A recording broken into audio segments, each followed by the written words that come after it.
জানো কল্যাণী, কমলটা সত্যি এসেছিল,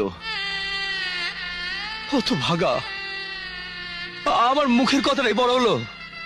আরে আমি ওর দাদা, একবারটি দেখা করে যেতে পারলো না। ঠিকই করেছে, ভালো করেছে। কেন দেখা করবে? কল্যাণী, মরা মুখ দেখবে দিব্যি দিয়ে তাড়িয়ে দেওয়ার সময় তোমার মনে ছিল না?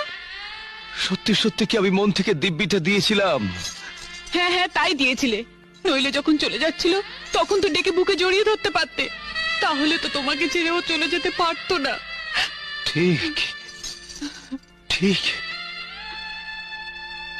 আমারই ভুল হয়েছিল, আমারই। আরে আমার ভালোবাসা, আমার অভিমানের কোনো দাম নেই। আমি যদি সৎ ভাই, আমি যদি সৎ